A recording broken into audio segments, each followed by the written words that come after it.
One Saturday morning, while shopping in the garden section of Home Depot, I noticed that the majority of the patrons were women.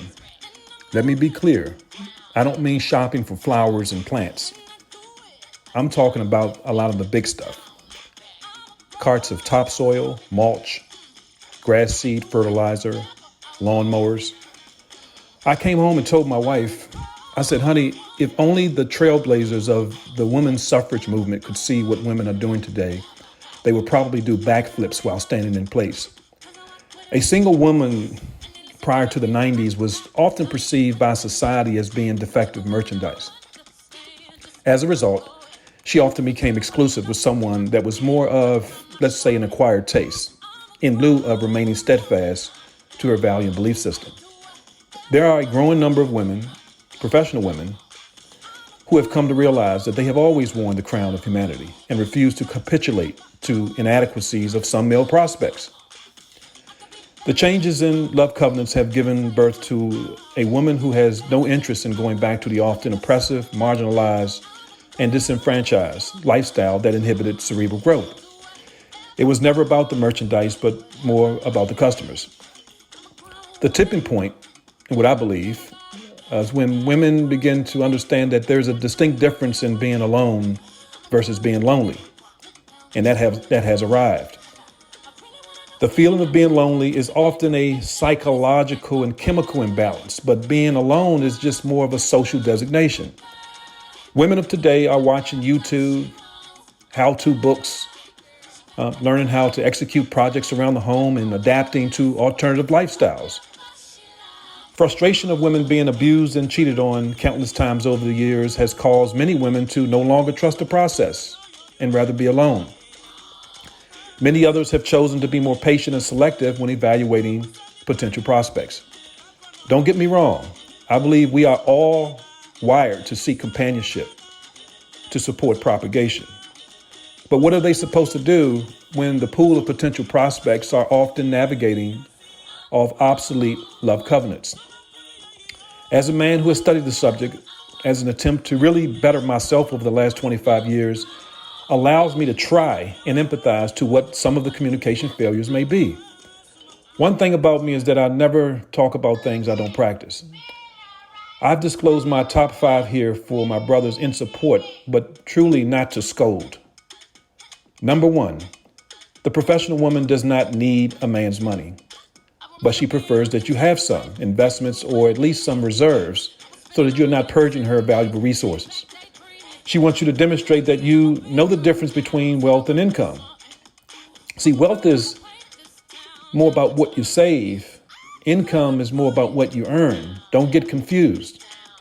Stop trying to use new cars and pickup lines to catch the attention of the professional woman because it has lost its luster. It is no longer an effective stimuli to get attention. If you earn $100,000 a year and have no savings or assets, by definition, you are borderline poverty. Number 2, if you are 40 and over and your credit scores have never been over 580, this is not good. She processes this as an individual who is most likely financially irresponsible, and building wealth with you may be challenging. Number 3, your income and intellect, preferably, but not required, needs to be congruent with hers to give the necessary intellectual sparring that contributes to cerebral growth. Let me also add that you don't have to hold a degree in anything to be intelligent. If you are under 30, I would say that there's a small exception would be granted, considering most people are just discovering what their purpose is in life at this age. If you're transitioning, this is often okay for the short term, but she would need you to demonstrate vision and ambition to do better. The failure to do so could be indicative of an unambitious man, which will inevitably cause her financial and mental strain over time. Number 4, your relationship with her will never be, and let me repeat that, will never be a dictatorship, but rather a democracy. Number 5, understand that the feminine energy is a storm of emotions that often requires comfort and certainty. This can only be established if you have vision, ambition, and purpose that is capable of giving maximum certainty. See, when a woman has certainty, She will give you her love. When she does not have certainty, she will often overcompensate and experience, in some cases, emotional burnout. This will cause disruption in relationship polarity, which will over time have impact on quality intimacy.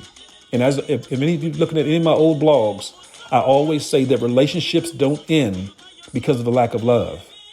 They end because of the lack of intimacy. This can only be accomplished by relinquishing access to all aspects of your life. The more you hold on to, the more it limits what you receive. If you're a man reading this blog, please don't get confused. Although this could be a bit controversial, but this is what I believe. The feminine energy will often ask you to do things that the energy, that's why I use the term it. But the feminine energy will often ask you to do things that it's really not interested in you doing. Masculine energy has to evaluate and decide if you should keep the ball or punt. The feminine energy, again, has no interest in a man who acquiesces and capitulate to everything that she asks you to do. I often ask my wife, then why did you ask me in the first place? And so I just have come to realize that it is really just more of a backbone test to make sure you're still there so she can trust you to do the things that she feels comfortable in delegating to you.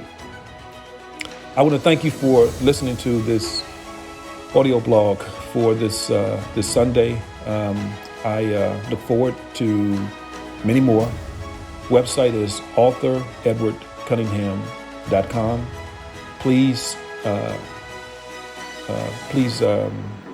sign into my YouTube, subscribe to my YouTube channel. Appreciate the support. Have a good day.